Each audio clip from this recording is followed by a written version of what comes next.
내일 아침 서울을 비롯한 중부 대부분 지방에 한방눈이 내리면서 빙판길 교통 대란이 우려됩니다. 경기 남부와 영서 남부, 충북 북부에 최고 5cm의 많은 눈이 내리겠고 일부 지역에는 대설특보가 발령될 가능성도 큽니다. 더불어민주당이 이재명 경기도지사 기소와 관련해 재판 결과가 나올 때까지 당원권을 유보하되 당장 징계 절차를 밟지는 않기로 했습니다. 이 지사는 앞서 SNS를 통해 당의 단합을 위해 백의종군하겠다며 모든 당직을 내려놓겠다고 밝혔습니다. 카카오의 카풀 서비스에 반대해 택시기사가 분신해 숨진 것을 계기로 택시업계가 오는 20일 택시기사 10만 명을 모아 국회 앞에서 항의 집회를 열기로 했습니다. 더불어민주당 이해찬 대표는 숨진 택시기사 분향소를 방문해 감차 등 종합대책을 마련하겠다고 밝혔습니다. 나뭇잎을 말린 가루, 헤나로 만든 염색약을 쓰는 사람이 늘면서 피부 착색 등 부작용도 크게 늘고 있습니다. 그런데도 모발을 건강하게 해주고 인체에 해가 없다는 등의 검증되지 않은 기능을 앞세워 소비자를 현혹하는 경우가 많아 주의가 필요합니다.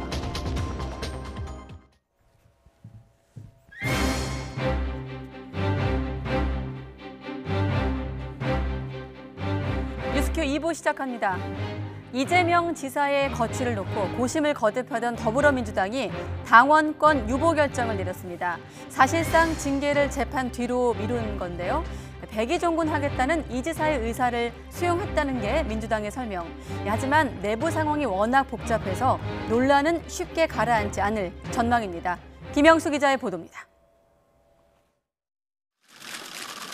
필요할 때까지 모든 당직을 내려놓고 당원의 의무에만 충실하겠다. 검찰 수사 결과 발표 뒤 이재명 경기도지사가 당의 단합을 위해 백의종군하겠다며 SNS에 올린 글입니다. 긴급 최고위원회를 열고도 징계 여부 발표를 하루 미뤘던 더불어민주당은 이 지사의 뜻을 그대로 수용해 당원권 유보를 결정했습니다. 이해찬 대표는 당내 갈등 조짐을 의식한 듯 단결과 한 팀을 강조하며 논란 확산에 선을 그었습니다. 아무쪼록 모든 당원들이 일치 단결해서 우리는 한 팀이다라는 마음으로 당의 분열되지 않도록 마음을 잘 모아주실 것을 당부를 드리면서 재판 과정을 지켜보도록 하겠습니다. 이 지사에게 내려진 조치는 선거권과 공직 후보 신청 자격까지 제한되는 당원권 정지로 해석할 수 있다는 게 민주당의 설명입니다.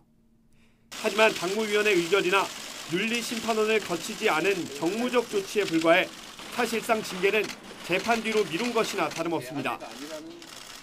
이 지사 주장대로 무혐의가 나올 가능성을 생각하지 않을 수 없고 검찰의 불기소 결정으로 아내 김혜경 씨가 일단 해경군 김 씨 트위터 논란에서 벗어나면서 정치적 부담을 덜었다는 판단도 작용한 것으로 보입니다.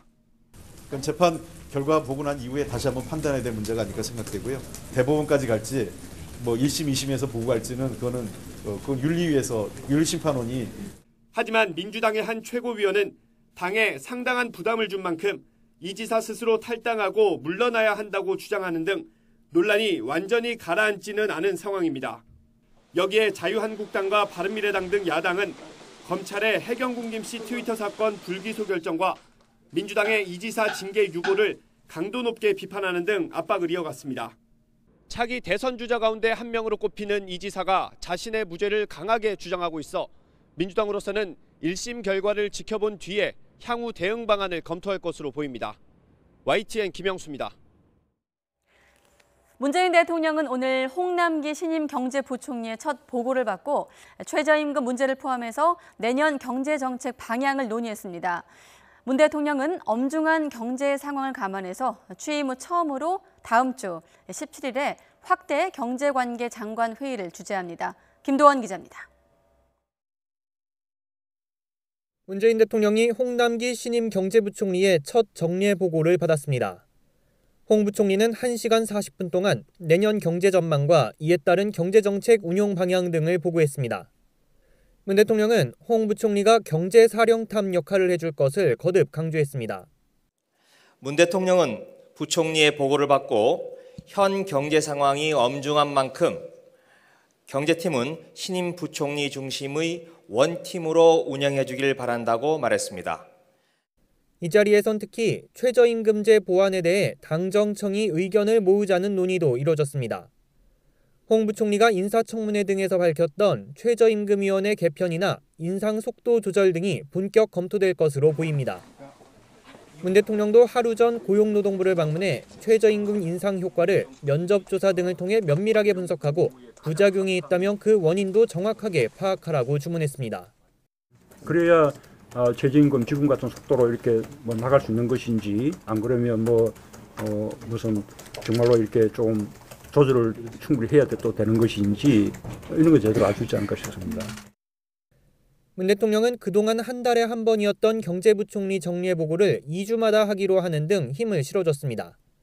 또 경제관계 장관들과 청와대 수석비서관의 정책 조율 모임에 대해선 투명한 운영과 활발한 토의를 당부했습니다. 문 대통령은 홍 부총리가 보고한 내년도 경제정책을 논의하기 위해 오는 17일 확대 경제관계장관 회의를 직접 주재하기로 했습니다. 여당과 정부, 청와대는 내년 상반기에 예산 70%를 배정하고 일자리와 지역 밀착형 SOC 사업 등을 통해 경제에 활력을 불어넣기로 했습니다. 경제장관 회의를 문 대통령이 주재하는 건 이번이 처음입니다. 내년에는 일자리와 지역경제 같은 분야에서 국민이 체감할 수 있는 성과를 거둬야 한다는 의지를 반영하고 있습니다. YTN 김도원입니다. 네, 다음 주 이 확대 경제 장관 회의 자리에서도 일자리 문제가 논의될 텐데요. 지난달 취업자 수가 16만 명 넘게 증가하긴 했지만 반짝 회복이다, 이런 지적이 많습니다. 주력 산업인 제조업에선 취업자가 오히려 줄었고 또 실업률도 9년 만에 최고로 나타났습니다. 김평정 기자가 보도합니다. 지난 10월 한국에 온 중국인 관광객은 지난해 같은 기간보다 37%나 늘었습니다. 중국의 한 화장품 회사에서 임직원 600여 명이 단체 관광을 오는 등 그동안 사드 보복으로 뚝 끊겼던 중국인 관광객의 발길이 조금씩 돌아오고 있기 때문입니다. 이러한 영향으로 그동안 일자리가 특히 많이 줄었던 도소매업과 숙박 음식점업은 지난달에 감소폭이 상당히 축소됐습니다. 이에 힘입어 전체 취업자 수도 지난해 같은 기간보다 16만 5천 명 증가해 지난 1월 이후 10달 만에 최대폭을 기록했습니다. 특히 지난 7월에 5천 명으로 추락하며 이후 넉 달 연속 10만 명에 못 미쳤던 증가율은 5달 만에 다시 10만 명 이상으로 회복됐습니다. 하지만 회복세가 계속 이어질지는 장담하기 어렵습니다. 지난달 증가한 취업자 16만 5천 명은 지난해 한 달 평균 증가폭의 절반 수준에 불과하고 정부의 원래 전망치에도 미치지 못합니다. 또 주력 산업이 대거 포함된 제조업 일자리는 오히려 9만 1,000명이나 줄었고 30, 40대 취업자 수 감소는 이미 장기화에 접어들었습니다. 이에 따라 실업률은 글로벌 금융위기 여파가 남아있던 지난 2009년 이후 9년 만에 가장 높은 3.2%로 집계됐습니다. 30대나 40대 같은 또 이런 연령 주로 취업이 많이 되어 있을 만한 그런 연령층의 고용 상황이 다소 좋지 않아서 이런 모습들이 다소 이제 실업률 상승에도 영향을 준 것 같고요. 취업 준비생 등도 수치에 포함해 흔히 체감 실업률로 불리는 확장 실업률은 특히 청년층에서 21%가 넘어 관련 통계 작성이 시작된 지난 2015년 이후 가장 높게 나타났습니다. YTN 김평정입니다. 내일 출근길에는 중부지방에 많은 눈이 내릴 것으로 보여 교통 대란이 우려됩니다. 기상청은 북쪽을 지나는 기압골 영향으로 내일 새벽 서해안을 시작으로 아침 출근길에는 수도권 등 중부지방에 많은 눈이 집중되겠다고 밝혔습니다. 경기 남부와 영서 남부, 충북 북부에 최고 5cm의 많은 눈이 내리겠고 서울 등 그 밖의 중부와 호남, 경북 내륙에도 1에서 3cm의 눈이 내려 쌓이겠습니다. 특히 내일 아침 서울 기온이 영하 4도까지 떨어지는 등 대부분 영하권 추위가 예상돼 출근길, 도로 곳곳이 빙판으로 변할 것으로 우려됩니다. 올겨울 한파가 본격적으로 시작되면서 저체온증으로 인해 벌써 4명이나 숨졌습니다. 한랭 질환자의 30%는 술 때문에 발생한다고 하는데요. 연말 술자리 주의하셔야겠습니다. 한영규 기자가 보도합니다. 저체온증으로 인한 사망자는 요즘 같은 12월에 가장 많이 발생합니다. 질병관리본부는 이달 들어 10일까지 48명의 한랭 질환자가 발생해 이 가운데 4명이 저체온증으로 숨졌다고 밝혔습니다. 사망자는 지난 4일 경북에서 처음 나왔고 지난 7일과 9일에는 충북에서, 10일에는 전남에서 발생했습니다. 질환별로는 저체온증과 동상, 동창 등이었고 발생 장소는 길가와 집인 경우가 많았습니다. 어떤 체온이 심부 체온이 이제 35도 밑으로 떨어지게 되면 일단 저체온증이 있다고 봐야 되고요. 물론 이제 더 심하게 떨어지면 뭐 32도 이하거나 28도 이하면 더 심각하게 사망까지도 이를 수 있습니다. 지난 5년간 한랭 질환으로 숨진 사람은 모두 66명이었습니다. 월별로는 12월과 1월에 많은데 그중에서도 12월 중순에 사망자가 가장 많이 발생했습니다. 나이별로는 50대 한랭 질환자가 가장 많았고 고령일수록 저체온증과 같은 중증 한랭 질환이 많았습니다. 한랭 질환자의 30%는 술을 마신 음주 상태였는데 과음하면 체온이 올랐다 급격히 떨어지지만 추위를 잘 느끼지 못하기 때문입니다. 한랭 질환을 예방하려면 내복, 장갑, 목도리, 모자 등으로 몸을 따뜻하게 하는 것이 중요하며 고령자와 만성 질환자는 한파 때 실외 활동을 자제해야 합니다. YTN 한윤규입니다.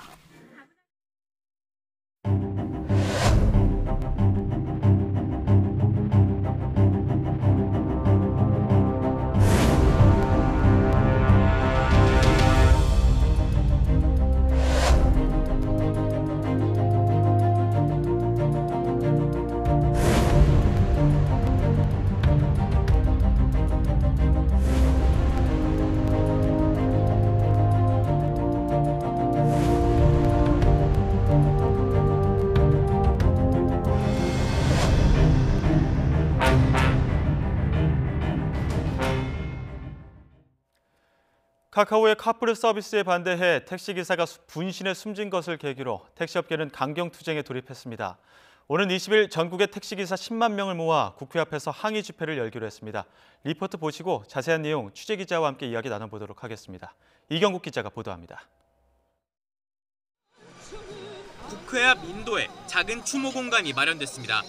지난 10일 카카오 카풀 서비스에 반대하며 국회 앞에서 분신해 숨진 택시기사 고 최우기 씨의 분향소입니다. 국회 앞에 모인 택시단체 관계자들은 생존권 보장을 호소하며 정부의 거듭 사태 해결을 촉구했습니다. 택시 노동자들 또한 중소기업 서민들을 죽이는 문재인 정권을 규탄하고 최소한의 밥그릇은 줄 수 있는 그런 정부가 되기를. 이해찬 더불어민주당 대표는 분향소를 찾아 대책 마련을 약속했습니다.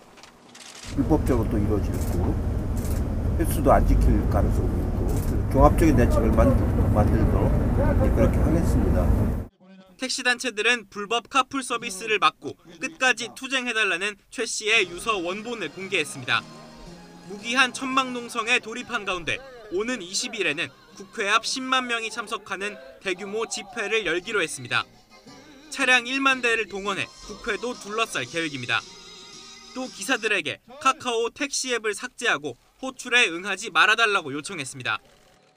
모든 거 끈이 다 달려 있지만은 개인 하나 전부 다 노력해가지고 택시 사업을 좀 살려보려고 노력하는 중입니다. 택시 기사의 극단적인 선택도 있었지만 시민들의 반응은 차갑습니다. 승차 거부와 불친절, 난폭 운전이 개선되기 전까지 지지를 보내기는 어렵다는 입장입니다.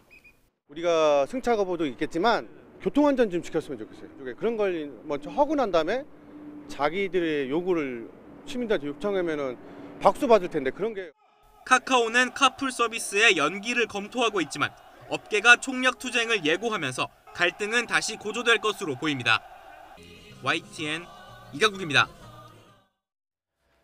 카카오 카풀 서비스 시행에 반발해 택시기사가 분신해 숨진 데 이어 또 다른 택시기사의 유서 형식글이 발견돼 경찰이 조사에 나섰습니다. 서울 강북경찰서는 오늘 새벽 번동에 있는 북서울 꿈의 숲 정문 앞 벤치에서 택시기사의 유서로 보이는 메모를 발견했다는 신고를 접수했다고 밝혔습니다.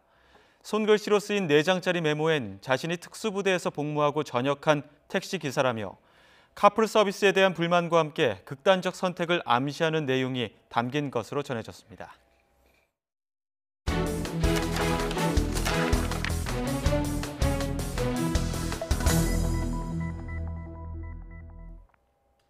네, 보고 오신 대로 카풀 서비스에 반대하는 택시업계의 분위기는 점입가경입니다. 앞으로 해결책을 찾을 수 있을 것인지 자세한 내용 취재기자와 함께 살펴보도록 하겠습니다. 어서 오십시오. 네. 오늘 일단 택시업계가 기자회견을 열었는데 어떤 내용이었습니까?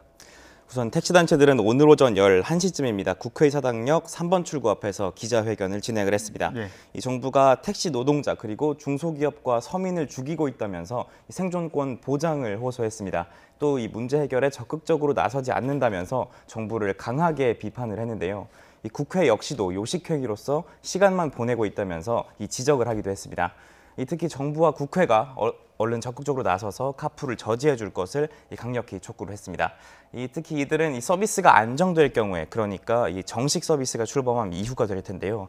이 서비스 출범 이후에 어느 정도 제도권에 들어가게 된다면 카카오가 요금을 마음대로 인상할 수도 있다는 그런 가능성까지 제기하기도 했습니다.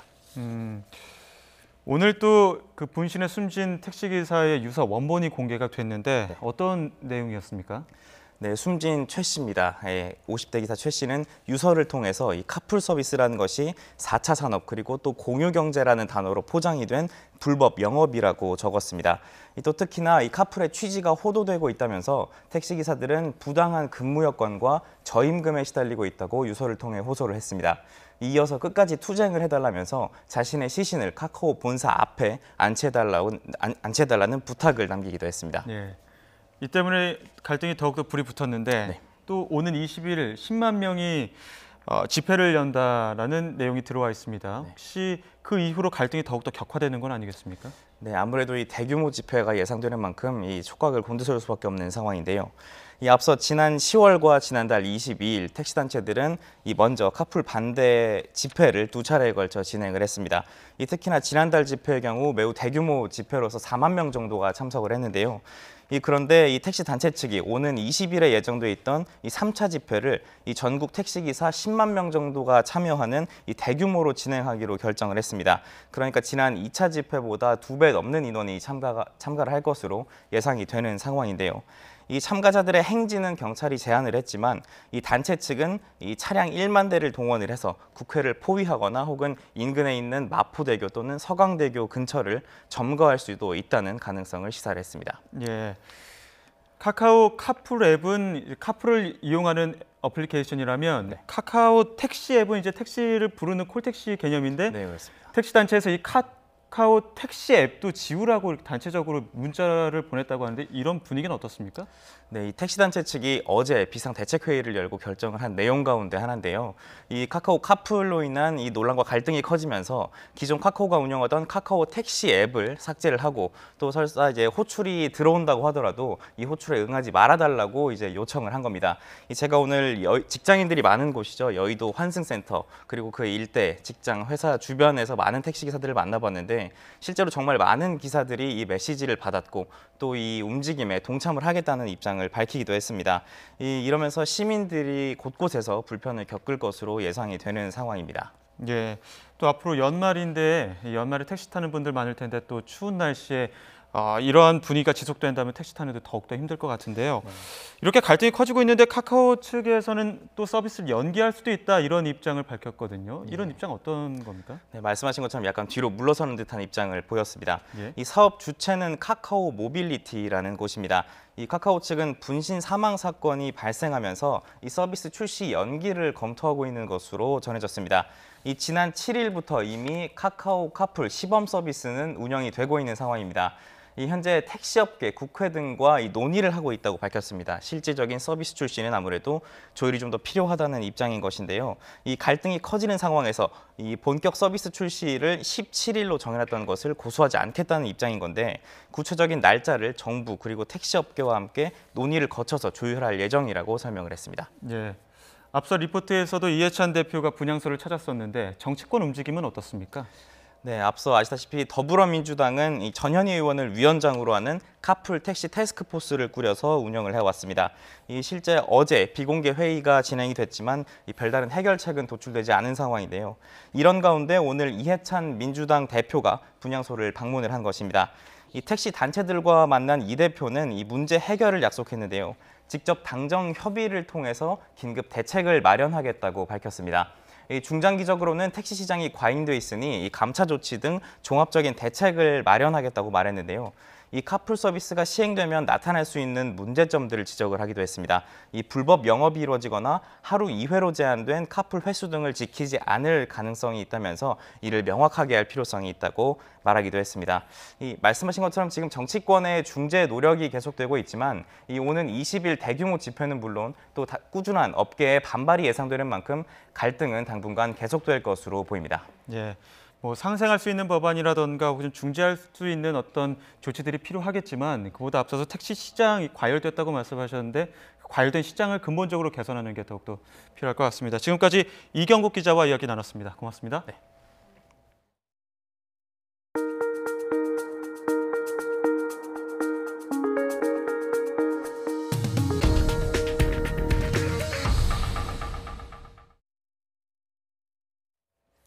저희 YTN에서는 대구의 도시고속도로를 역주행하는 승용차의 모습을 보도해드렸는데요. 이 차량이 마주오는 차와 정면 충돌할 뻔한 아찔한 순간을 담은 화면을 추가로 확보했습니다. 그런데 목격자 신고를 받은 경찰은 접수 대신 국민신문고에나 올리라는 황당한 답변을 내놨습니다. 이윤재 기자가 단독 보도합니다. 지하차도를 빠르게 역주행하는 승용차. 다행히 마주 달리던 차들이 모두 옆 차선으로 비켜나 화는 면했습니다. 그런데 이게 다가 아니었습니다. 1차선으로 달려오던 차량 한 대, 역주행 차량과 정면으로 부딪힐 뻔합니다. 가까스로 충돌은 피했지만 운전대를 급하게 꺾으면서 또 한 번 충돌 위기가 왔습니다. 안전거리 덕에 이번에도 겨우 충돌은 피했습니다. 그런데 문제의 차량은 위험천만한 순간에도 비상등 한번 켜지 않고 태연하게 역주행을 계속했습니다.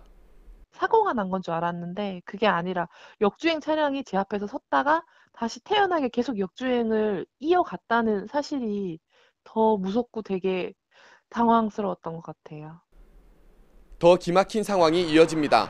목격자는 놀란 마음을 추스르고 직접 블랙박스를 챙겨 경찰서로 향했습니다. 하지만 경찰은 신고 접수 대신 황당한 말을 늘어놓습니다.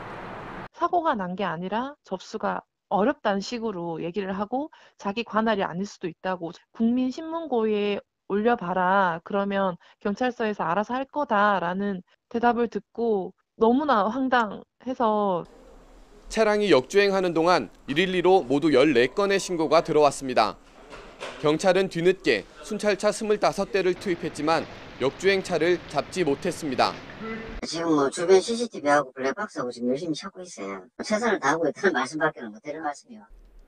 지난 9일 밤 대구를 가로지르는 도시고속도로는 거꾸로 달리는 무법차로 쑥대밭이 됐습니다. 하지만 사고가 나지 않았다며 무시하던 경찰은 아직 운전자 신원조차 파악하지 못하고 있습니다. YTN 이윤재입니다. 의정부 지방법원은 음주운전을 하다 교통사망사고를 내 구속 기소된 배우 박혜미 씨의 남편 황민 씨에게 징역 4년 6개월을 선고했습니다. 앞서 황 씨는 지난 8월 경기도 구리시 강변북로에서 술에 취한 채 운전하다가 갓길에 정차한 25톤 화물 트럭을 들이받아 뮤지컬 배우 등 동승자 2명을 숨지게 한 혐의로 재판에 넘겨졌습니다. 인천에서 또래 중학생을 집단 폭행한 뒤 15층 아파트 옥상에서 추락해 숨지게 한 10대 남녀 4명이 재판에 넘겨졌습니다. 이들은 폭행 당시 피해자의 입과 온몸에 가래침을 뱉고 바지를 벗게 하는 등 심한 수치심을 준 것으로도 드러났습니다. 이 가운데 피해자의 패딩 점퍼를 입고 법원에 출석해 논란을 빚은 B군은 사건 발생 이틀 전 피해자에게 자신의 패딩이 일본에서 산 옷이라고 거짓말한 뒤에 바꿔 입은 것으로 조사돼 사기죄가 추가 적용됐습니다.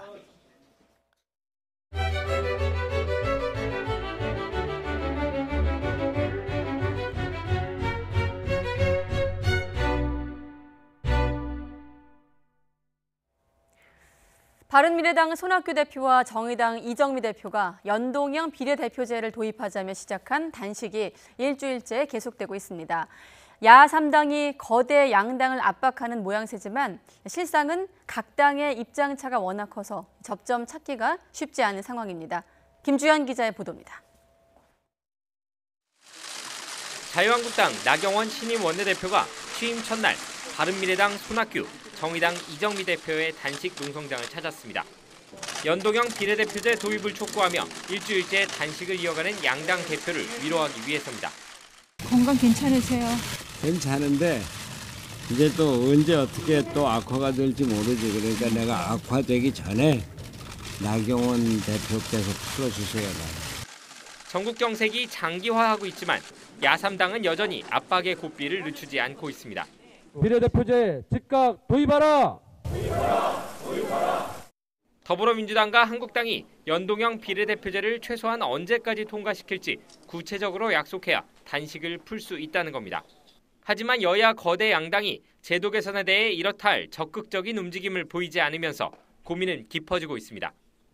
민주당은 원론적으로 연동형 비례대표제에 동의하지만 국회 정치개혁특별위원회라는 틀 안에서 여야가 논의하자는 입장입니다.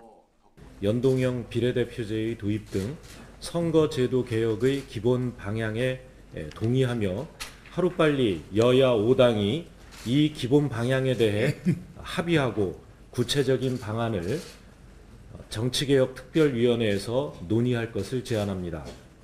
신임 원내 지도부 구성이 아직 끝나지 않은 한국당은 당내 의견 수렴이 필요하다며 한 발 물러선 모습입니다. 의원 정수가 늘어나게 되니까 국민들이 국회의원 많은 거 싫어하시잖아요. 선거제도 개편 논의를 위해 이달 말 활동을 종료하게 돼 있는 정개특위 활동 시한을 연장하자는 데는 대체로 공감하는 분위기입니다. 하지만 민감한 이해관계가 걸린 선거제도 개편 문제를 둘러싸고 각 당의 셈법이 복잡하게 얽혀 있어 전국의 출구를 찾기가 여전히 쉽지 않은 상황입니다. YTN 김주영입니다.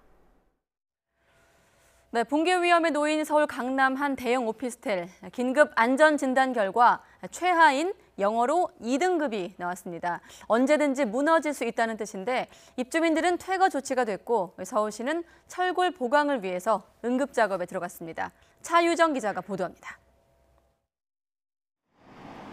서울 강남 한복판에 있는 15층짜리 오피스텔. 겉보기엔 멀쩡하지만 안으로 들어가 보면 곳곳에 균열 조짐이 보입니다. 복도를 둘러싼 벽을 보면 상황이 얼마나 심각한지 알 수 있습니다. 벽 곳곳에 금이가 있고 3m가 넘는 균열도 보입니다. 위험천만한 건물 상태는 내부 개조 공사를 하던 작업자의 신고로 드러나게 됐습니다. 서울시가 긴급 점검에 나섰고 그 결과 안전 수준은 최하인 2등급으로 나왔습니다. 언제든지 무너질 위험이 있다는 얘기입니다. 특법 시설물 안전관리에 관한 특별법에 의해서 제3종 시설물로 지정을 했고요. 그다음에 사용 제한 금지에 관한 보강 명령을 준비를 했습니다. 건물은 업무용 오피스텔이라 직장인 수백 명이 근무하던 곳입니다. 지하엔 음식점과 주점 등이 있어 유동인구도 많습니다. 붕괴 위험 소식에 입주민과 손님들은 대부분 건물 밖으로 나왔습니다. 사무실 이전을 준비하는 곳도 있습니다. 다 문마다 이제 크랙이 가 있고 천장도 무너져 있는 상황이었다. 그래서 바로 사장님이 불안하니까 다들 밖으로 대피하라. 불안하죠 지금. 불안해서 직원들 아까 10시 반에 다 퇴근시켰고요. 직원들은. 이제 저희들은 이제 3명 대표니까 일단 뭐 내용 보고 그때 가서 결정을 해야죠. 건물은 지난 1991년에 준공됐습니다. 서울시는 지은 지 30년도 안 된 건물이 이 지경까지 이르게 된 원인과 관리 실태 등을 파악할 예정입니다. 또 시간이 급한 만큼 기둥에 대한 철골 보강 작업에 속도를 낼 계획입니다. YTN 차유정입니다. 나뭇잎을 말린 가루, 헤나로 만든 염색약 쓰는 사람이 늘면서 피부 착색 등 부작용도 급증하고 있습니다. 그런데도 모발을 건강하게 해주고 인체에 해가 없다는 등의 검증되지 않은 기능을 앞세워 소비자를 현혹하는 경우가 많기 때문에 주의하셔야겠습니다. 신윤정 기자가 취재했습니다. 헤나 염색 전문 미용실입니다. 식물성 재료를 써서 일반 염색약보다 덜 해로울 거라 생각해 염색을 자주 하는 중장년층 여성들이 많이 찾습니다. 머리가 많이 상한 사람들이 이제 오시죠. 예, 조금 일반 염색보다는 좀 비싸요. 근데 비싼 만큼 이제 효과가 있으니까. 60대 여성인 정모 씨도 큰 고민 없이 이른바 셀프 헤나 염색에 나섰다가 큰 고생을 했습니다. 가르기 시작했는데 이제 이마서부터 기내하고 다르듯이 이렇게 색깔이 약간 푸르스름하면서 짙어지더라고요. 그러고 나서 점점 밑으로 이렇게 내려오는 거야. 정 씨처럼 헤나 염색 제품을 썼다가 피부 착색과 발진, 가려움 같은 피해를 겪는 소비자가 최근 크게 늘고 있습니다. 소비자 위해 감시 시스템에 접수된 위해 사례는 지난 2015년 4건에서 올해 62건으로 해마다 2배 넘게 급증하고 있습니다. 여성이 대부분이었고 흰머리가 나기 시작하는 40, 50대가 4명 가운데 3명을 차지했습니다. 헤나 염색제에는 다양한 첨가제가 들어가는 데다 헤나 자체로도 접촉성 피부염 등을 유발할 수 있습니다. 또 의약품이 아닌데도 모발 강화나 탈모 예방 같은 근거 없는 문구를 쓰는 제품도 많았습니다. 모발 개선에 의학적 효능이 있는 것으로 오인할 가능성이 있었습니다. 화장품으로 관리되고 있는 제품인 이상 의학적 효능 효과는 기대하기 어렵다라는. 소비자원은 헤나 염색제를 쓰기 전에 피부에 테스트해서 반응을 꼭 확인하라고 조언했습니다. YTN 신윤정입니다.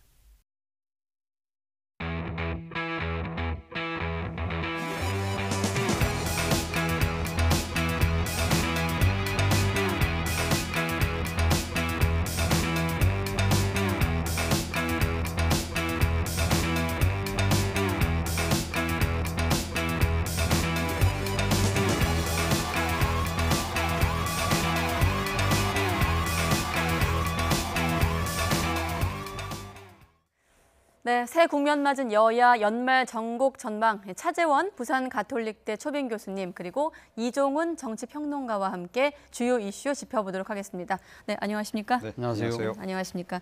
자, 먼저 이재명 지사 논란에 대해서 짚어볼 텐데 이해찬 민주당 대표 발언 먼저 듣고 대담 시작하도록 하겠습니다. 최종적으로 이재명 지사께서는 당을 위해 백의종군하겠습니다라는 페이스북에 글을 올리면서 당의 단합을 위해 저는 재판이 종료될 때까지 당원의 의무는 다하되 모든 당직을 내려놓겠습니다. 이런 페이스북에 자기 입장을 밝히면서 저한테 전화를 하셨습니다. 당원으로서의 권리를 행사하지 않겠다 이런 말씀이 있으셔서 여러 가지를 종합적으로 판단하건대 당의 단합을 위해서 이 일을 수용하는 것이 옳겠다고 이제 최고위원들 간의 논의가 있었습니다. 그래서 이를 수용하고 아무쪼록 모든 당원들이 그 일치 단결해서 우리는 한 팀이다라는 마음으로 그 당의 분열되지 않도록 마음을 잘 모아주실 것을 당부를 드리면서 그 재판 과정을 지켜보도록 하겠습니다. 저는 일단 우리는 한 팀이다 이 말이 좀 눈에 띄는데 네. 이번 결정의 배경 어떻게 해석하세요? 아무래도 그 이재명 지사의 기소가 뭐 되긴 됐습니다만은 사실 뭐 이재명 지사를 둘러싸고 있는 여러 가지 혐의들 중에 네. 어제 그 기소된 부분 일종의 법적 시비가 되는 부분만 그러니까 기소가 된 것이고 정치적 개심죄에 해당될 수 있는 해군 김씨 개정주 의혹에 대해서는 불기소가 됐지 않았습니까? 그리고 네. 또 도덕적 시비에 휘말릴 수 있는 여배우 스캔들도 일단 기소가 되지 않았다는 것이죠. 그렇다고 한다면 이제 남은 것은 그 이재명 지사의 법적 시비 관련된 부분인데 이 부분은 충분히 그러니까 지금 무죄 추정의 원칙을 적용을 해서 이재명 지사가 알아서 할 수 있는 부분이 될 것이다. 그렇기 때문에 정치적 개심죄 또는 도덕적 그러니까 비난 여론이 생길 수 있는 이런 부분들의 혐의를 벗었기 때문에 일단은 이재명 지사가 하는 것을 좀 지켜볼 필요가 있다.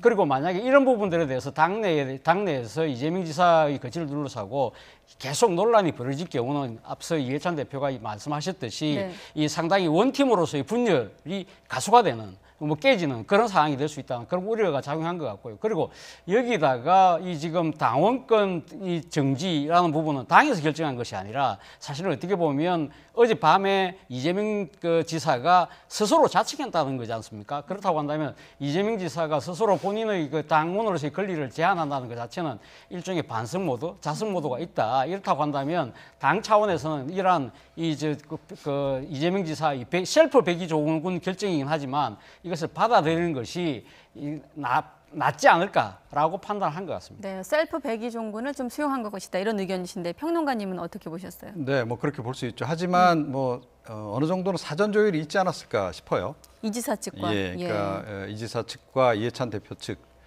간에 뭐 소통은 조금 이제 이루어지지 않았는가 이렇게 싶어요. 그래서 어떤 형태로든 이렇게 사과를 표명하고 당 지도부에서는 그러니까 중징계를 좀 이제 피해가는 그런 식으로 해서 사실은 명분보다는 실리를 택한 그런 상황이다 이렇게 생각을 합니다. 그래서 명분보다는 실리. 예, 그러니까 최근에 어찌됐건 뭐 당 지지율도 좀 떨어지고 있는 상황이고 또 이 사태가 오래 갈 경우에는 그 내분 양상으로 이제 갈 가능성이 높은 거죠.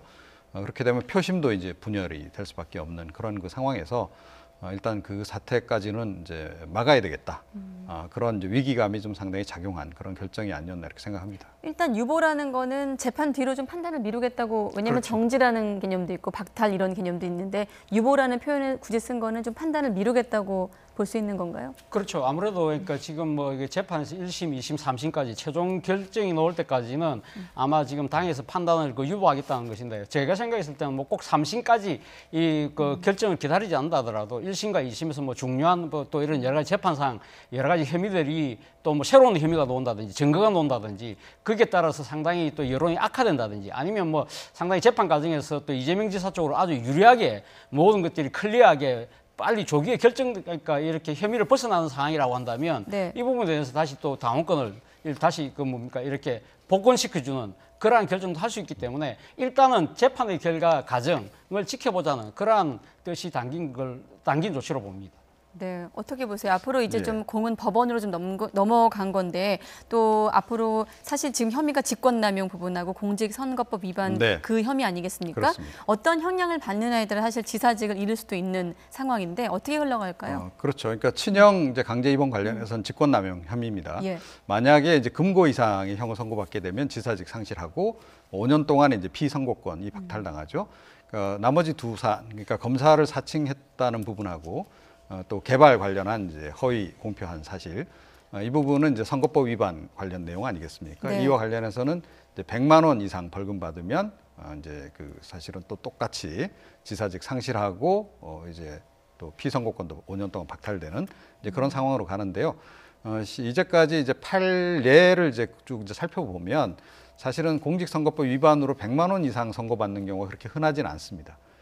그 반면에 이제 이 직권남용 관련해서는 최근 들어서 우리가 이제 그 박근혜 전 대통령 뭐 탄핵 국면에서 잘 봤지만 네.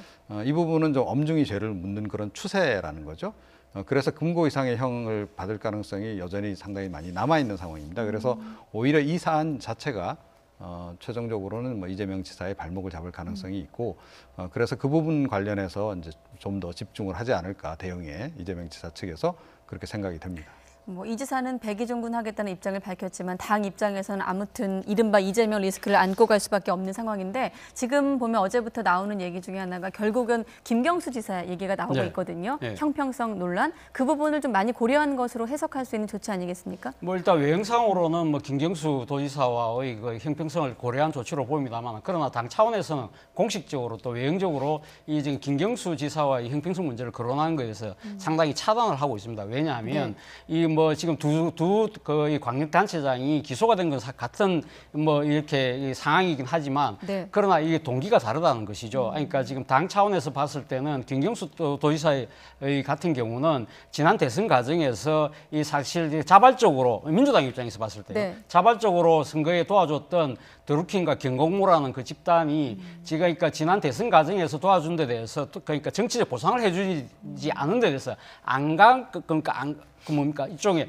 정치적 앙금을 갖고 이렇게 정치적 음해를 했는데 여기에 대해서 야당이 이걸 지금 걸어가지고 지금 김경수 도지사를 정치적 희생양으로 삼는 이런 식으로 보면 정치적 이게 덫에 놓은 상황에 지금 김경수 도지사가 빠져 있다. 그렇기 때문에 당 차원에서는 김경수 도지사를 보호해야 하는 차원이라고 한다면 이와는 달리 이재명 지사와 관련된 여러 가지 혐의와 이 기소가 된 부분은 이재명 지사의 개인적인 처신 그리고 또 이 여러 가지 또 가정사와 관련된 문제이기 때문에 네. 이 사안을 같이 동시에 똑같이 본다는 것은 어폐가 있다, 정치적 어폐가 있다고 보는 것이 당의 입장이라는 것입니다. 예. 글쎄요, 근데 그럼에도 불구하고 그러니까 일반 국민들은 어떻게 볼까 하는 거죠.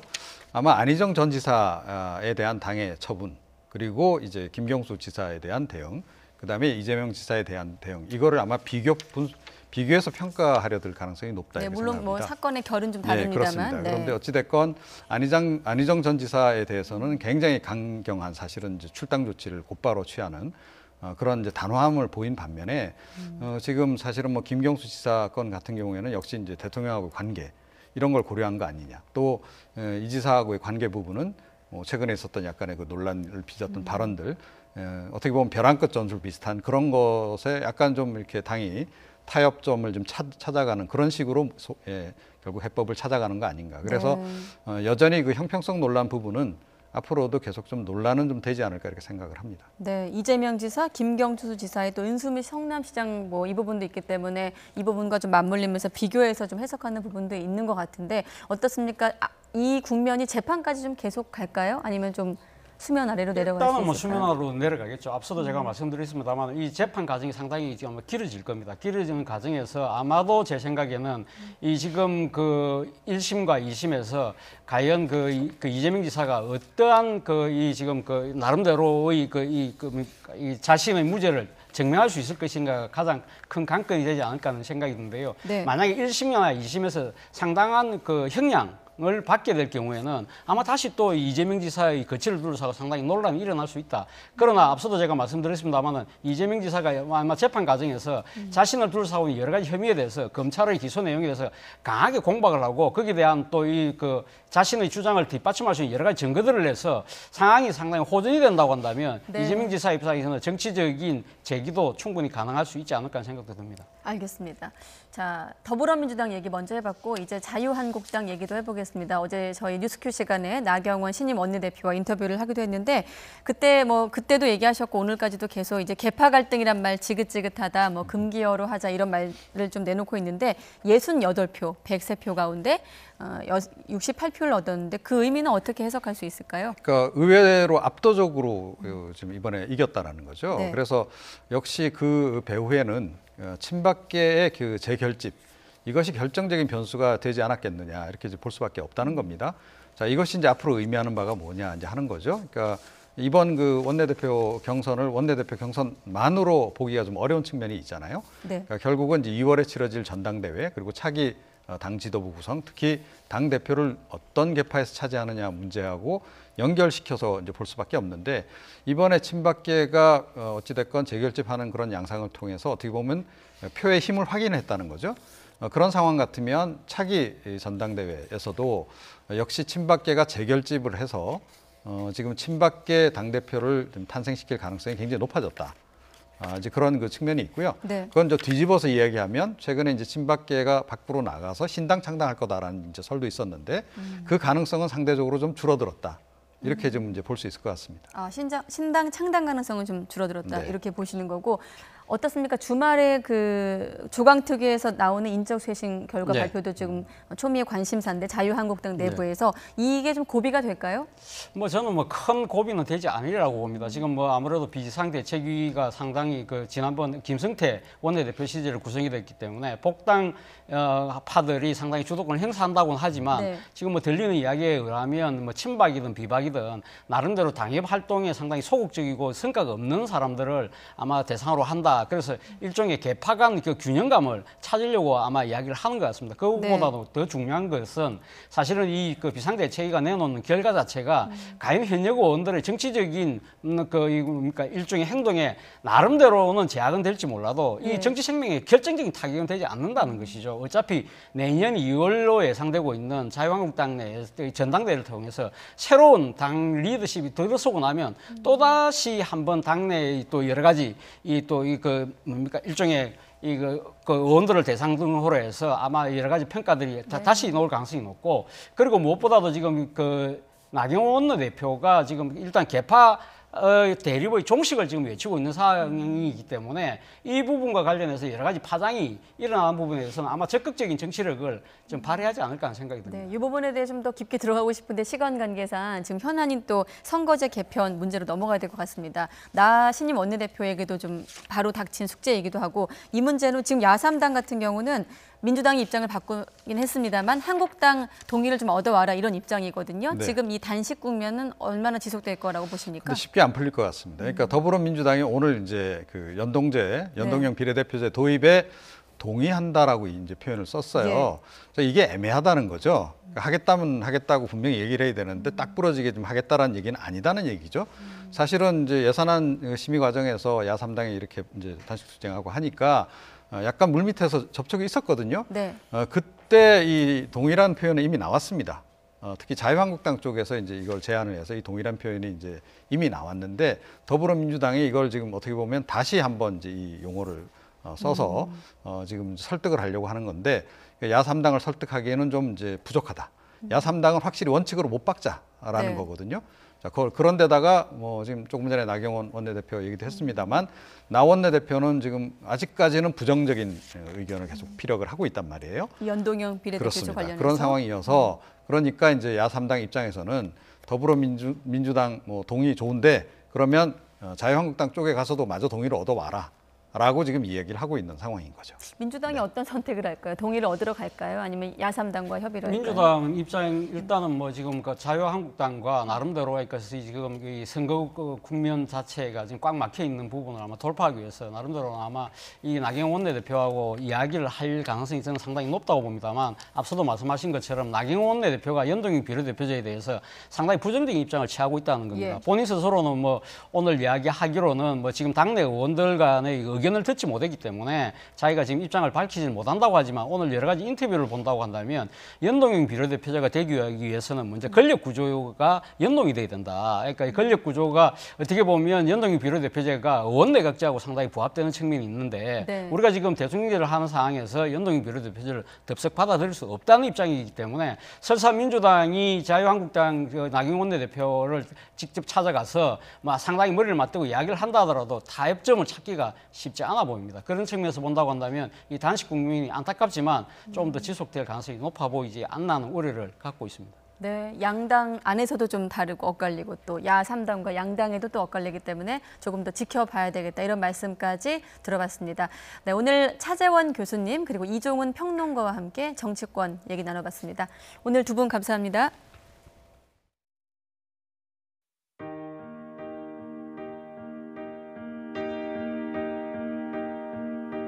이제 괜찮니? 너무 힘들었잖아. 우리 그 마무리가 고작 이별뿐인 건데 우린 참 어려웠어. 잘 지낸다고 전해 들었어. 가끔 벌써 참 좋은 사람 만나 잘 지내고 있어. 굳이 내게 전하더라. 잘했어. 넌 못 참았을 거야. 그 허전함을 견뎌내기에 좋으니 그 사랑 솔직히 견디기 버거워. 너도 조금 더 힘들면 좋겠어. 진짜 조금 내 10분의 1만이라도 아프다. 몽땅 망해라. 봄이 그렇게도 좋냐 멍청이들아. 벚꽃이 그렇게도 예쁘디 바보들아. 너의 완벽한 연애는 아직 웃고 있지만 너도 차일 거야 겁나 지독하게. 봄이 그렇게도 좋냐. 정부가 가파른 최저임금 인상이 우리 경제에 부담이 된다는 지적을 받아들여 속도 조절에 나섰습니다. 최저임금 결정 구조와 기준을 뜯어 고치겠다는 건데 내년에 결정하는 2020년 최저임금부터 적용될 전망입니다. 김장하 기자가 보도합니다. 최저임금은 지난해 시급 6,470원에서 올해 16.4%가 뛰었고 내년에도 10.9%가 오르게 돼 있습니다.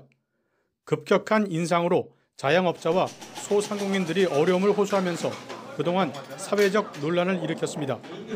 결국 정부가 출구 전략을 짜기 시작했습니다. 최저임금 개편 논의는 최저임금 결정 구조와 결정 기준을 바꾸는 방향으로 진행됩니다. 현재는 최저임금위원회의 노사위원, 공익위원들이 바로 최저임금을 결정하는데 먼저 전문가들이 최저임금의 상하 구간을 설정하고 그 다음 최저임금위원들이 모여서 결정하는 형태로 바꾸겠다는 겁니다. 전문가들을 통해 가지고 구간을 설정하게 하고 설정된 구간 다음에 최저임금을 결정하게 하는 지금처럼 노사위원들이 참석해가 결정하는 그런 형태의 결정 체계를 이야기를 하고 있습니다. 또 하나는 최저임금에 대한 결정 기준을 객관화하는 부분입니다. 현재는 최저임금을 결정할 때 위원들이 근로자의 생계비, 유사근로자 임금, 노동 생산성, 소득 분배율 이렇게 4가지를 고려하고 있습니다. 여기에 물가 상승률, 경제 성장률, 고용 목표와 노동시장 상황도 반영하겠다는 겁니다. 내년에 관련 법 개정이 마무리되면 2020년 최저임금 결정 때부터 적용하게 됩니다. 고용노동부는 주 52시간 노동시간 위반 기업에 대한 처벌이 연말까지 유예되어 있는데 이를 연장할지 곧 결정하기로 했습니다. YTN 김장합니다. 산업통상자원부와 한국에너지공단은 오늘 겨울철 국민 절전 캠페인 출범식을 열고 거리 캠페인을 벌였습니다. 올해 캠페인 슬로건은 실내온도 20도를 실천하자는 투게더 20도시로 캠페인 참가자들은 시민들에게 태양광 사용하기 등 에너지 절약 방법을 안내했습니다.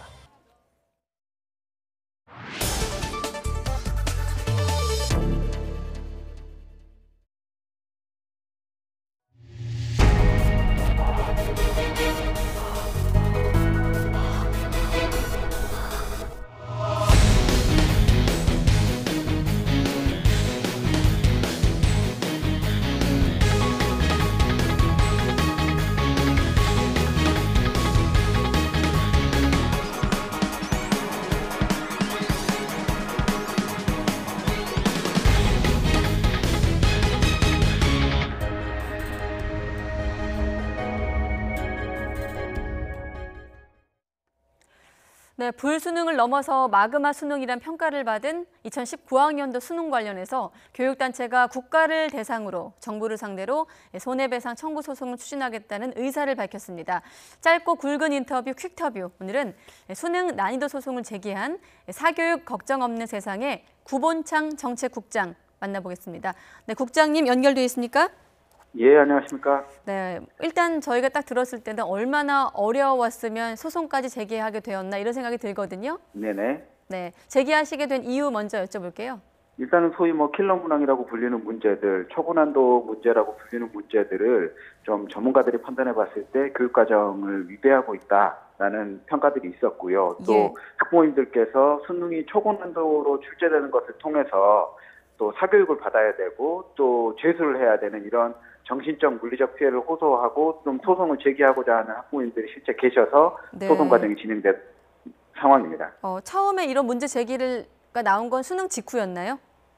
네, 수능 직후에 저희도 이제 문제 의식을 가지고 있었지만 네. 실제 학부모님들께서 피해를 호소하는 상황에서 좀 이게 소송이 맞물려서 좀 진행되게 네. 된 상황입니다. 그러니까 일단은 수능이 어려웠고 두 번째로 그로 인해서 이제 사교육 문제 등 이렇게 정신적인 피해를 입었기 때문에 소송을 제기할 것이다 이렇게 요약이 될 것 같은데 또 네네. 교육부 입장으로는 뭐 수능이 어려웠던 건 사실이지만 공교육 정상화법의 적용 대상이 아니라고 주장을 하고 있거든요. 네네. 네. 일단 공교육법 정상화법 4조에는 국가나 지방자치단체도 학교교육 과정이 정상적으로 운영되도록 관리 감독할 책임을 부여를 하고 있는 것이 사실입니다. 네. 그래서 국가가 주관하는 수능 시험도 당연히 국가교육과정을 준수하는 범위 내에서 출제가 돼야 된다라고 좀 법적 해석을 하고 있는 상황이고요. 네. 그런 상황에서 올해 수능과 같은 경우에는 고교교육과정을 좀 위배한 정황들이 나타나고 있다라는 말씀을 드릴 수 있을 것 같습니다. 그럼 이번에 이거 관련해서 법 개정을 요구하시는 건가요? 일단 이제 현행 법상에도 법을 어떻게 해석하느냐에 따라서 수능이 국가 공교육정상화법에 포함이 된다라는 해석이 가능할 것도 같고요. 만약에 네. 이제 그런 해석이 직접적으로 정부가 부인한다라면 법 개정도 추진을 해야 된다라고 보고 있습니다. 네, 자 고교 교육 과정에서 벗어난 대표적인 좀 예를 꼽는다면 어떤 예가 있을까요? 아무래도 일단은 네네. 31번 문제 국어 영역 생각이 나는데. 네네. 네. 일단 국어 31번 문제 같은 경우에 교육과정평가원이 제시한 성취 기준을 토대로 본다라면 네. 뭐 시사적인 글이라든지 어떤 개인의 주관이나 가치관이 들어가는 글에서 필자의 의도를 추론하는 그런 성취 기준을 갖고 있는데 실제 국어 31번에 사용된 지문들은 그 우주론과 관련된 지문이고 또 추론을 해야 되는 내용들도 이 필자의 견해나 가치관이나 의도 이런 부분들이 아니라 과학적 원리나 이론을 추론하는 방향의 문제가 출제되었기 때문에 이 부분들은 성취 기준에 위배되었다라고 좀 간주되어집니다. 아, 그렇군요. 그러니까 한마디로 학교만 다녀선 도저히 풀 수 없는 문제라고 이제 주장을 하시는 거죠? 일단 학교 교육 과정에서 진행되어지는 범위와 수준이 아니다라는 말씀이죠. 그렇군요.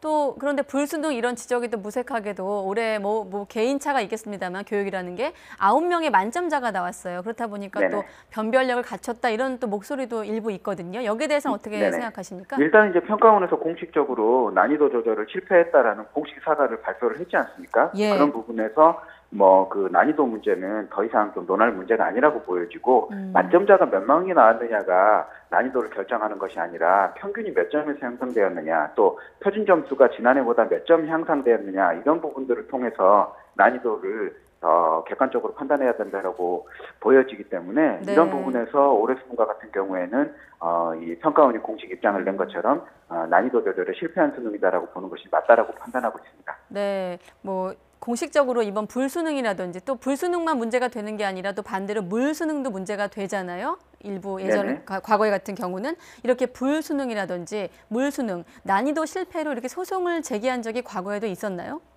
과거에 사례들은 검토해보지 않은 상황인데 제 기억으로는 없는 것 같은데 이런 부분들은 좀 팩트 체크를 해봐야 될 것 같습니다. 아, 예, 이거는 또 확인은 저희도 한번 해보도록 나중에 네네. 해보도록 하겠습니다. 자, 그렇다면 결국 관건은 소송이 어떻게 진행될 것인가 아니겠습니까? 학부모와 공동 소송을 할 계획이신 건가요? 일단은 기본적으로 소송 자체가 피해를 입은 피해 당사자가 소송을 제기해야 되는 것이기 때문에 네. 이번에 이제 소송의 원고는 실제 피해를 입은 학생이나 학부모들이 되겠고요. 저희가 이 학생 학부모를 지금 모집 중이고 상당수의 학부모님들이 소송을 제기하겠다라고 본인의 피해를 국가배상을 청구하겠다라고 나오고 있는 상황입니다. 네. 그래서 복수의 혹은 다수의 그 원고가 모집되는 것은 좀 시간 문제라고 보여지고요. 또 그 향후 소송 과정들을 또 여러 가지 그 매체를 통해서 좀 과정들을 이렇게 국민들에게 좀 말씀드릴 계획입니다. 네, 학생은 학생이 따로 할 수 있고 학부모는 또 학부모가 따로 이렇게 할 수 있는 건가요? 일단은 이제 소송단을 참여를? 모집을 해서 예. 학생도 학부모도 지금 참여가 가능상으로 열어놓고 있습니다. 네, 혹시 그 소송단의 모집 규모가 제한이 되어 있거나 그런 건 없습니까? 네네, 그런 것은 아니고요. 저희가 지금 어제 그 기자회견을 하고 네. 그 소송단을 원고를 모집한다라는 그 알림을 했는데 벌써 지금 문의가 상당히 들어오고 있는 상황이거든요. 아, 혹시 몇 건 정도 들어왔는지 여쭤봐도 될까요? 지금도 이제 집계 중인데 네. 또 이렇게 그 최종적으로 그 확인한 부분들은 네네네. 지금 이제 하루도 채 지나지도 않았는데 10여 분 이상이 원고로 참여하겠다라고 지금 제기를 하고 있는 상황입니다. 네, 알겠습니다. 끝으로 그 앞서 공교육 정상화법 말씀하셨잖아요, 저랑. 네네. 그 아무래도 네네. 소송 과정에서 이 부분이 좀 첨예하게 쟁점이 될까요? 어떤 부분이 가장 좀 핵심 쟁점이 될 거라고 보십니까? 일단은 저희가 그래서 이번 수능 출제된 문제들의 네. 다수 문항들을 분석해서 좀 교육과정 위배 문제를 판단할 계획이고요. 네. 적어도 1월 정도까지는 이런 부분들을 정확하게 좀 공신력 있게 판단해서 좀 그 제시를 할 계획이고요. 네. 또 가장 중요한 것은 이런 그 난도 조절 실패로 인해서 이렇게 학생 학부모의 피해가 발생하지 않도록 하는 것이 가장 중요하다라고 보고 있고요. 예. 향후에 수능은 학교 교육 과정을 좀 준수하고 또 학교 교육 과정이 도달하려고 하는 목적과 그 맞게 좀 시행이 돼야 된다라고 판단을 하고 있습니다. 네, 알겠습니다. 자, 오늘은 사교육 걱정 없는 세상 구본창 정책국장과 통화해봤습니다. 고맙습니다, 국장님. 예, 감사합니다.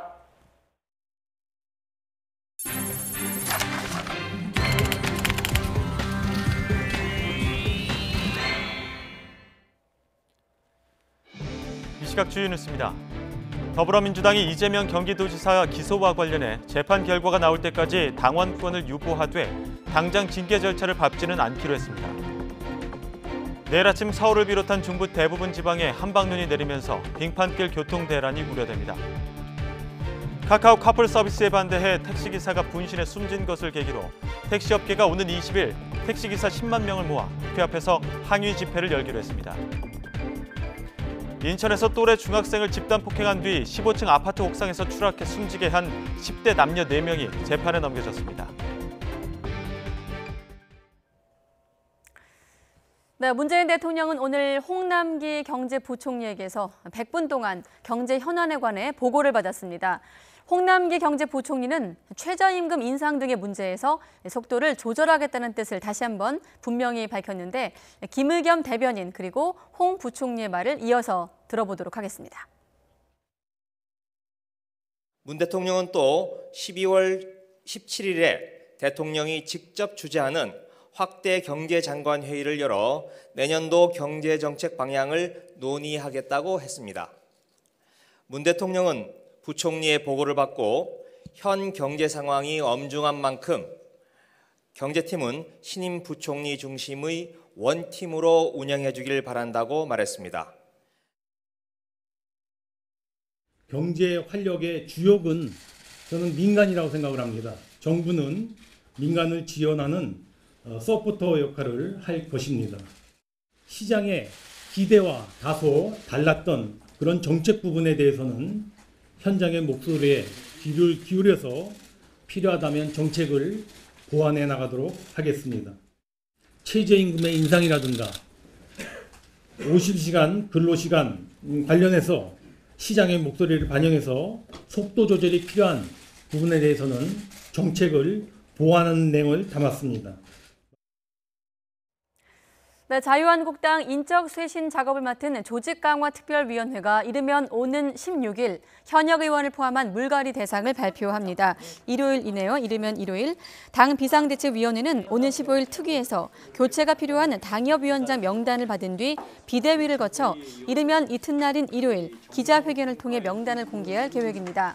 특위는 청산 대상으로 2016년 총선 당시 이른바 진박공천 연루자와 국정농단 관련 핵심 인물, 또 이른바 존재감이 약한 영남 다선 등을 꼽았고 현역 10명 정도가 포함될 것으로 전해지고 있습니다. 네, 최근 남북이 비무장지대에 있는 전방 감시 초소, 그러니까 GP 일부를 폭파하는 등 파괴 작업을 진행한 것 기억하실 겁니다. 오늘은 남과 북이 이 작업이 잘 끝났는지 확인하는 작업을 진행을 했는데 양측이 이 비무장지대에 있는 GP를 파괴하고 검증한 것은 정전협정 이후 처음 있는 일입니다. 한현희 기자가 보도합니다. 비무장지대에서 서로를 경계하던 감시초소 건물이 사라지고 오솔길이 새로 생겼습니다.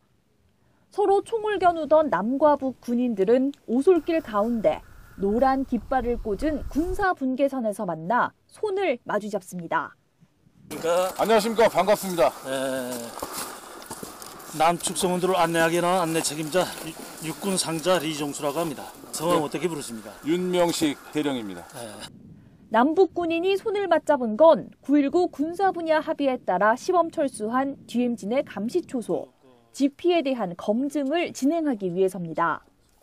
이 오솔길이 앞으로 대통로가 되길 바랍니다. 저도 바라는 바입니다. 지금 이 역사적인 첫 걸음을 우리가 같이 떼는 거라고. 남북은 철수한 GP마다 검증 요원과 촬영 요원 등 현장 검증반 7명씩을 투입해 모든 화기와 장비, 병력이 철수했는지 확인했습니다. 또 감시소와 총안구 등 지상이나 지하 시설물이 철거됐는지도 유심히 살폈습니다. 남북이 비무장지대에 있는 서로의 GP를 이렇게 방문해 살펴본 것은 정전협정 이후 처음입니다. 생중계로 검증 현장을 지켜본 문재인 대통령은 65년 동안의 분단사에 새로운 획을 긋는 사건이라고 평했습니다. 우리 군이 이 한반도 평화 과정을 든든하게 뒷받침을 해나간다면 오늘의 그 오솔길이 또 평화의 길이 되고 DMZ가 평화의 땅으로 바뀌게 될 것이라고 믿습니다. 11개씩을 시범적으로 철수하기는 했지만 아직 남아있는 GP는 남측 50여 개와 북측 150여 개 등 모두 200여 개. 남북은 앞으로 모든 GP를 철수하는 논의에 들어갈 것으로 예상돼 DMZ가 이름 그대로 비무장지대로 거듭날 수 있을지 기대가 모이고 있습니다. YTN 한현입니다. 서울의 한 초대형 아파트 단지 내 학교를 혁신학교로 지정하는 것을 놓고 진통이 계속되고 있습니다. 교육감과의 간담회가 열렸는데 학부모들이 점거농성을 벌이는 바람에 간담회장 밖이 한때 아수라장이 됐습니다. 황선욱 기자가 보도합니다. 혁신학교 지정에 반대하는 학부모들이 간담회장 진입을 시도하자 교육청 직원들이 이를 저지하면서 심한 몸싸움이 벌어집니다. 일부 학부모들은 간담회장 앞 복도에 누워 농성을 벌였습니다. 다 일어나시고 통행을 할 수 없는 상황이지 않습니까? 일어나십시오. 길이 막히는 바람에 조희연 서울시 교육감이 출동한 경찰의 보호를 받으며 간담회장을 빠져나가기도 했습니다. 학부모 대표들은 간담회에서 학력 저하 등에 대한 우려를 표시하며 혁신학교 대신 일반 학교로 지정해 줄 것을 요구했습니다. 더욱이 학부모 73%가 반대하는데도 교육청이 일방적으로 혁신학교로 지정하는 건 절차적 정당성이 없다고 비판했습니다. 혁신학교가 좋고 나쁘고를 떠나서 교육을 받는 수혜자인 학부모가 반대하는데 교육청이 단지 혁신학교 개수를 늘리기 위해서 성과를 채우기 위해서 강제적으로 지정하는 것 자체가 문제라고 생각합니다. 조희연 교육감은 학부모들의 의견을 충분히 검토하겠다고 밝혔지만 지정 여부에 대한 명확한 답변은 하지 않은 것으로 전해졌습니다. 서울시 교육청이 혁신학교 지정을 검토하고 있는 곳은 서울 송파구에 있는 초대형 아파트 단지인 헬리오시티 내 초등학교 2곳과 중학교 1곳입니다. 신설 학교이거나 휴교 뒤 재개교하는 학교이기 때문에 규정상 교육청이 이미 지정할 수 있다는 것이 교육청 설명입니다. 서울시 교육청은 최종 검토 과정을 거쳐 이르면 이번 주 안에 혁신학교 지정 여부를 확정할 방침입니다. 그러나 학부모들은 혁신학교로 지정될 경우 자녀들의 등교 거부와 소송도 불사하겠다고 밝혀 파장이 쉽게 가라앉지 않을 전망입니다. YTN 홍순욱입니다. 충남 태안 화력발전소에서 비정규직 하청 노동자가 숨진 사고와 관련해 시민대책위원회가 구성됐습니다. 이들은 책임자 처벌과 함께 죽음의 외주화를 당장 중단하라고 요구했습니다. 이상곤 기자입니다. 태안 화력발전소에서 숨진 24살 김모 씨는 석탄 이송 설비를 점검하는 비정규직 노동자였습니다. 군 복무를 마친 뒤 태안 화력발전 하청업체에 1년 계약직으로 입사했고 3개월 만에 석연치 않은 사고로 목숨을 잃었습니다. 진상규명과 책임자 처벌을 요구하는 시민대책위원회가 만들어졌습니다. 대책위는 비용 절감 등의 이유로 진행된 위험의 외주화 때문에 비극이 일어났다며 원청인 한국서부발전 측에 즉각 중단을 촉구했습니다. 비정규직 당사자뿐만 아니라 시민사회, 법률단체, 인권단체, 종교단체 다 모여서 이 죽음 더 이상은 발생하지 않도록 만들겠습니다. 또 컨베이어 벨트에서 떨어진 석탄을 제거하라고 지시했던 서부발전이 사고를 개인의 실수로 몰아가고 있다며 분통을 터뜨렸습니다. 지시해놓고 안 하면 안 한다고 저희들한테 무언의 압박을 가해놓고 이제는 서류 꾸미기에 바쁘고 변명하기 바쁘고 뭐가 두렵습니까? 앞으로도 이런 일 겪어야지 시정이 되는 건지 지금 바로 시정이 될 수 있는 건지 그런 것 좀 말씀해 주세요.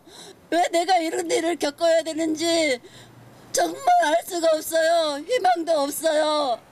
지난 2010년부터 태안화력발전소에서 숨진 하청업체 노동자는 12명. 고용노동부는 이번 사고와 관련해 오는 17일부터 한국서부발전 태안발전본부에 대해 특별감독을 벌이기로 했습니다. YTN 이상곤입니다. 붕괴 위험에 놓인 서울 강남의 한 대형 오피스텔에 긴급 안전진단을 실시했는데요. 결과는 안전 최하 등급이었습니다. 지은 지 30년도 되지 않았고 올해 정기 안전진단도 통과해 부실 시공, 안이한 안전점검 가능성이 큽니다. 박광렬 기자가 보도합니다. 부랴부랴 긴급점검을 시행한 서울시. 정밀 안전진단 결과를 봐야 한다면서도 부실 시공 가능성을 언급했습니다. 구조물이나 접합부가 견딜 수 있는 최대의 힘을 의미하는 내력 자체가 건축 당시부터 정상치의 80%에 불과했다는 겁니다. 철근의 그 결합 상태라든지 시멘트의 피복 상태, 시멘트의 그 단단함, 뭐 이런 것들이 굉장히 좀 부실한 것 같습니다. 점점 힘을 못 받아서 50% 이하로 내력이 떨어졌다, 이런 주장을 전문가들이 하고 있습니다. 설계와 시공도 달랐습니다. 건물 지탱에 중요한 역할을 하는 1, 2층 내부 기둥이 가로 세로 90cm 정사각형으로 설계됐지만 시공은 원기둥으로 이뤄졌습니다. 단면적이 작아 지탱하는 힘이 적을 수밖에 없습니다. 눈으로만 보는 허술한 안전점검도 문제입니다. 개별 사업자가 2년마다 점검해 신고하게 돼 있지만 이번 균열 사태는 세입자가 인테리어 공사를 하다 발견했습니다. 당국의 점검도 겉핥기에 불과했습니다. 전문가와 함께 지난 3월 인근 15층 이하 건물을 일제히 점검했지만 이 오피스텔은 문제가 없다는 판정을 내렸습니다. 대상인 700여 개의 건물을 그냥 눈으로만 진단했기 때문입니다. 제가 알기로는 한 4-5분이 하루에 한 7, 8건 이상 이렇게 점검을 하는 형태로 전문가를 진행을 시켰는데도 이러한 사항이 그때는 발견이 안 된 것 같습니다. 철근을 둘러싸고 있는 피복 콘크리트가 다 탈락되어 있는 겁니다. 이와 같은 상황을 그대로 지적하지 않고 노출됐다는 것은 굉장히 위험한 것으로서 부실한 안전점검이 됐지 않았나, 이렇게 판단합니다. 강남구청은 민간 건물에 대한 보상 조치에 대한 법적 의무가 없는 만큼 건물주와의 보상 중재 역할에 나서겠다고 밝혔습니다. YTN 박광렬입니다. 한일 위안부 합의와 강제징용 판결 등에 대해 우리 정부의 막말에 가까운 강경 발언을 쏟아낸 고노다로 일본 외무상이 이번엔 일본 기자들의 공분을 사고 있습니다. 정례 기자회견에서 보여준 불성실한 태도 때문입니다. 도쿄에서 황보현 특파원이 보도합니다. 일본 외교부 취재 기자들을 상대로 하는 고노다로 외무상의 정례 기자회견. 러일 외무장관 회담을 앞둔 상황에서 러시아가 시료 지배 중인 쿠릴 4개 섬과 관련한 질문이 쏟아졌습니다. 먼저 일본이 2차 세계대전 결과를 인정하지 않으면 쿠릴 4개 섬에 대해 일체 논의할 수 없다고 한 러시아 외무장관의 발언에 대한 입장을 물었습니다. 하지만 별 관심 없는 듯 안경을 만지고 물을 마시더니 귀를 긁어보고 옷을 털기까지 합니다.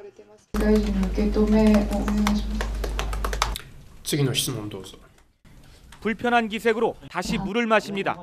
다른 기자가 비슷한 질문을 했지만 대답은 매 한 가지.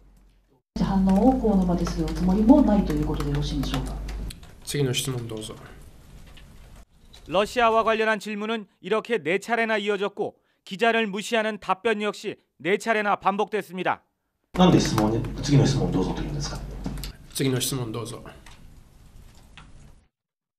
이런 태도는 지난주 국회에서도 문제시됐습니다.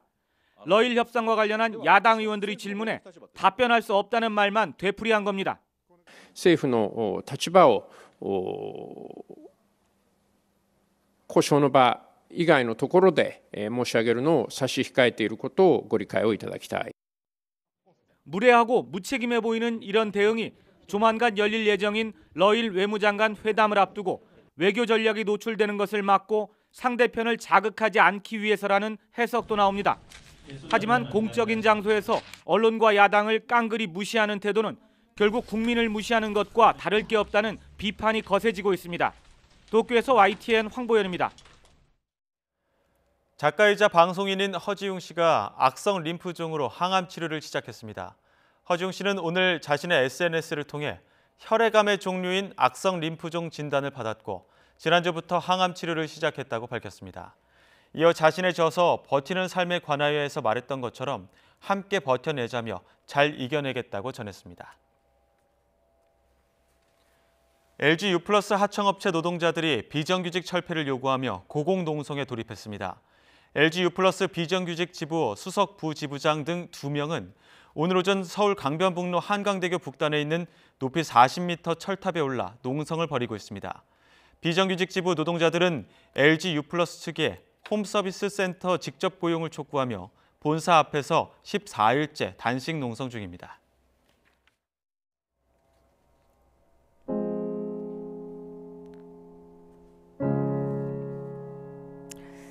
네, 사우디 반체제 언론인 카슈크지의 얼굴이 한가운데 있습니다. 카슈크지는 오사마 빈 라덴과 여러 번 인터뷰도 했고요. 또 7년 전엔 아랍의 봄 당시 민중혁명을 지지해서 사우디 왕가와 갈등을 빚기도 했습니다. 자, 미국의 시사주간지죠. 타임이 선정한 올해의 인물은 진실수호 언론인.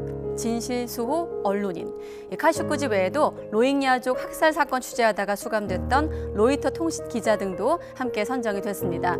타임은 수많은 그 많은 얼굴들 중에서 올해는 자유와 진실을 수호하다가 숨지거나 탄압을 받았던 언론인들을 주목했습니다. 네, 가장 빠른 종합뉴스 뉴스큐 오늘 순서 모두 마치도록 하겠습니다. 내일 다시 뵙겠습니다. 함께해 주신 여러분 고맙습니다.